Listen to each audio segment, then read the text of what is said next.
Good morning guys. पिछले video में हमने दो एग्जाम्पल कवर कर लिया है, basic differential calculus successive differentiation का। अब यहाँ पे थर्ड एग्जाम्पल कवर करेंगे। और पहले चीज़ ये तो जान लीजिए, रूट क्या होता है 1/2। रूट को अगर हम लोग दूसरे भाषा में बोलेंगे तो 1/2 बोल सकते हैं। ये थर्ड एग्जाम्पल है, इसका भी सेम है। पूछ रहा है फाइंड yn क्या होगा। तो yn के लिए तो अब तो आप लोग को पता हो जाएगा कि हम लोग पहले डिफरेंशिएट 3 बार करेंगे, उसके बाद डायरेक्ट yn निकाल देंगे। तो पहले इसको हम लोग थोड़ा सा सजाएंगे। सजाने का मतलब क्या हुआ कि ये ऊपर चल जाएगा और इसको 1/2 हो जाएगा। ये रूट गया, रूट का 1/2 और ये ऊपर गया तो -1/2। अब ये आपका एक फॉर्मेट समझ में आ रहा है, x⁴n, ये वाला formula x⁴n is equal to n into x⁴n -1। ये बेस्ट सबसे छोटा फार्मूला है, जो पहली बार हम लोग डिफरेंशिएशन पढ़ते हैं वो फार्मूला है। इसको आप लोग याद रखना जरूरी है, क्योंकि इससे ही मतलब स्टार्ट होता है, ये हर जगह यूज होने वाला है। तो अभी ये टूट गया, ये मतलब हम लोग का ये हो गया, ये फाइनल क्वेश्चन हो गया। क्वेश्चन हम लोग का ये हो गया, हम लोग इसको तोड़ लिए। अब कैसे बनाएंगे इसको? तो बनाने के लिए पहले हम लोग y1 निकालते हैं। y1 के लिए इस फार्मूले पे पुट कर देंगे, इसको x मानेंगे, इसको n मानेंगे। इसको देखिए डायरेक्ट ये हो जाएगा 1/2, n बाहर आ गया, और ax प्लस b और 1/2 -1 n -1। तो यहाँ पे आप लोग देख लीजिए -1/2 था, -1 कर देंगे तो ये डायरेक्ट आ जाएगा, मतलब ऐड करेंगे तो -3/2 आ जाएगा, सॉरी 3/2 हो जाएगा। वो आप लोग बच्चा क्लास का चीज़ है, ये लोग ये सब कर लीजिएगा अगर नहीं समझ में आए तो। वैसे तो आप लोग को समझ में आ ही रहा होगा। यहाँ पे हो जाएगा -3/2। अभी इसमें एक छोटा सा चीज़ है, ये x का कोफिशिएंट a, पिछले वीडियो में हमने बताया था जो x का कोफिशिएंट होता है उसको भी डिफरेंशिएशन में लिखना पड़ता है। x का कोफिशिएंट a है, ये तो x है, कोफिशिएंट का बात छोड़िए, ये हम x माने थे। अगर x को सोल्व करते हैं तो ये कांस्टेंट है, बाहर आ जाएगा, x का 1 होता है और कांस्टेंट का 0 हो जाता है। जब कांस्टेंट x के साथ रहता है तो उसको बाहर रखते हैं, और कांस्टेंट जब अकेले रहता है तब उसका 0 होता है डिफरेंशिएशन। ये छोटी छोटी चीज़ें हैं जो कि आपको ध्यान रखना पड़ेगा। तो ये a हो जाएगा, ठीक है।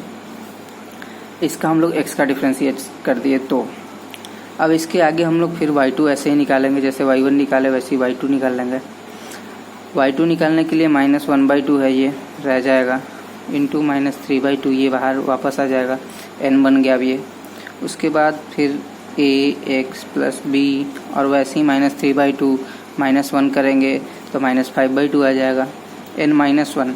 ये देखिए मेन ये है आपका, ये कवर हो गया, ये समझ में आ गया। तो ये सब तो सिंपल चीज़ें हैं, इसमें कुछ नहीं है। अच्छा नेक्स्ट करते हैं, ये a है और अगेन इसको x माना है ना n करने के लिए, तो फिर ये a रह गया और इसका भी तो ये जब हम करेंगे तो एक a बाहर आएगा, x का 1 b का 0, ये a और इसका a और ये ऊपर वाला a² लिख सकते हैं, a इंटू a लिखें या a² लिखें, बात तो वही हो जाएगा, ठीक है। अभी हम लोग क्या करेंगे, हम लोग का y2 निकल चुका है, लेकिन इसको हम लोग थोड़ा सा और अरेंज कर देते हैं। अरेंज करने का मतलब 2 बार माइनस है, मल्टीप्लाई करेंगे तो प्लस हो जाएगा।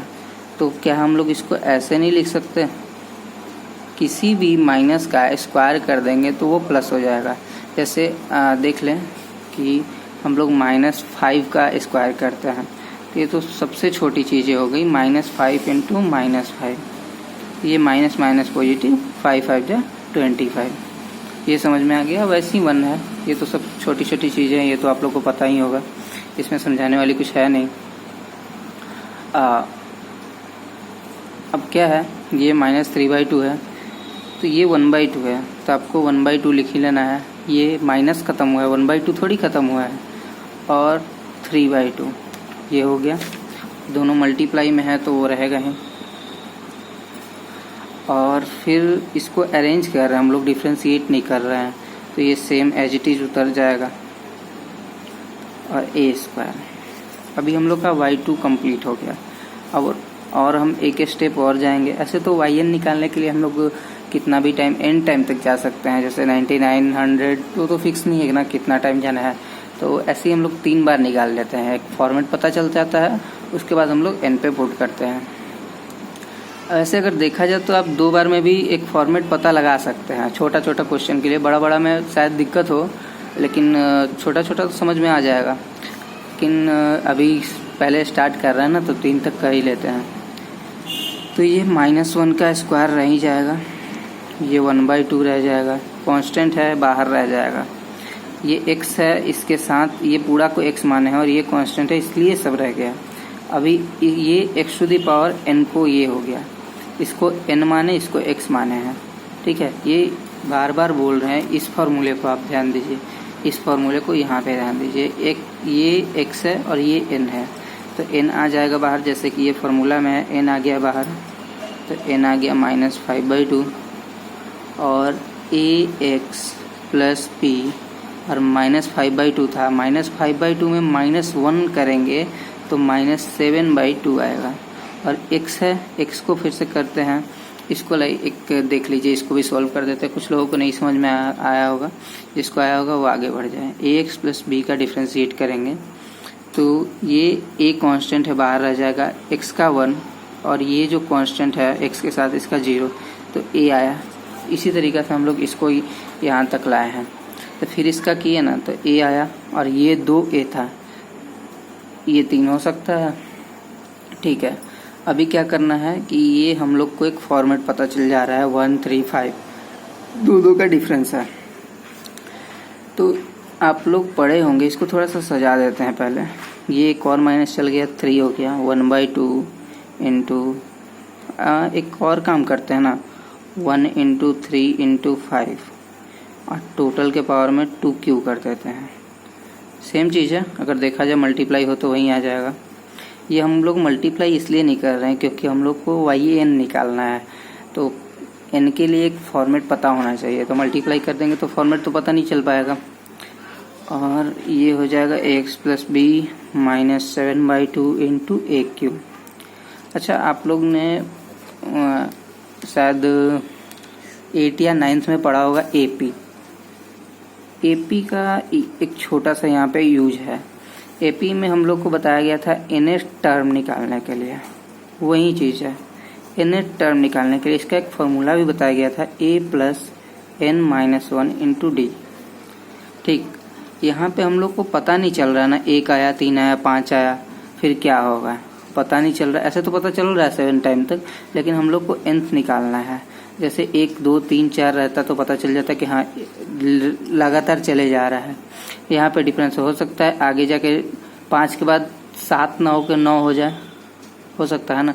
इसलिए हम लोग इसका एक nth टर्म निकाल लेते हैं। nth टर्म निकालने के लिए ये हम लोग का फॉर्मूला एक AP का है, ये भी याद करना होगा आप लोग को। ऐसे याद क्या करना है, तो बच्चे वाली चीज़ें याद ही होंगी। इसका nth टर्म निकालना है। देखिए, अब आप लोग को समझ में नहीं आ रहा होगा कि a क्या है, जिसको याद है वो तो ठीक है, भूल गया होगा, बहुत दिन का हो गया। ये जो फर्स्ट होता है ये a हो गया, हम इसमें पुट कर रहे हैं, ध्यान दीजिएगा, +n - 1। और d क्या है, जो ये फर्स्ट टर्म होता है उससे ये सेकेंड टर्म से फर्स्ट टर्म माइनस कर देते हैं, तो 3 - 1 = 2, ये 2 हो गया। ये 1 + 2n - 2, तो 2n। AP में हम लोग को ऐसे ही करना पड़ेगा, 2n - 1, ये इधर गया माइनस हो गया, ठीक। ये हम लोग का 135 का अगर n टर्म चाहेंगे तो 2n - 1 आएगा। इसका nth टर्म जो है 135 का जो nth टर्म है वो 2n - 1 आएगा। n तक जाएंगे तो ये आएगा। ये AP से nth टर्म का जो फॉर्मूला था वो वैसे पता चल गया, ठीक है। इसका तो पता चला, और हम लोग को इसका भी निकालना पड़ेगा, क्योंकि ये -3/2 -5/2 -5/2 -7/2 -7/2, ये भी तो एक फॉर्मेट पता नहीं चल पा रहा है। यहाँ पे 1 था, पता चल रहा है, लेकिन यहाँ पे और नहीं पता चल रहा, और डिफ़िकल्ट है। तो इसको क्या करते हैं, डिफ़िकल्ट नहीं, ईजी है, इसको भी वैसे ही कर लेते हैं। सब में डिवाइड बाई 2 है, ये तो पता चल रहा है। डिवाइड बाई 2 को छोड़ देते हैं, माइनस सब में है उसको भी छोड़ देते हैं, क्योंकि माइनस को अगर आपने पिछला वीडियो देखा होगा तो पता होगा कि जितना भी हम लोग क्वेश्चन किए उसको नीचे ले जाते थे, क्योंकि क्वेश्चन भी दिया जाता है डिवाइड में, नीचे ले जाते हैं तो माइनस हट जाता है। हम लोग ऊपर किए थे ना तो वापस नीचे भी ले जाएंगे, वह खैर देख लीजिएगा, जो नहीं देखे होंगे वो वापस से जांच के देख सकते हैं चैनल में। अभी इसको हम लोग सोल्व करते हैं, तो इसको सोल्व करते हैं। तो ये 3 है, 5 है, 7 है, इसका भी AP निकालना है। तो ये A हो गया, ये वाला फार्मूला देखिएगा, ये A हो गया, A3 हो गया प्लस n-1 और D क्या होगा 5 - 3 2, तो 3 प्लस 2n-2, तो यहाँ से आ जाएगा 2n + 1। ये तो समझ में आ ही रहा होगा, इसको थोड़ी बताना है। और अब क्या हो गया हम लोग को, ये y3 तक निकल गया, हम लोग को इसका nth टर्म पता चल गया, इसका nth टर्म पता चल गया, ये दोनों का। अब इसको हम लोग yn निकाल लेते हैं। yn निकालने के लिए हम लोग क्या करेंगे, ये -1 यहाँ पे 3 है, देखिए ध्यान से समझिएगा, 2 बार था 2 था, 3 बार है 3 है, सॉरी हम मिस्टेक किए हैं शायद, यहाँ पे भी 3 होगा, यहाँ नहीं, यहाँ पे 2 ही होगा, क्योंकि यहाँ पे माइनस है ना, इसको लिए हैं तो 3 हुआ है। तो 3 किए 2 बार डिफ्रेंशिएट किए 2 बार आया, 3 बार किए 3 बार आया, n बार करेंगे तो n आएगा, ठीक है।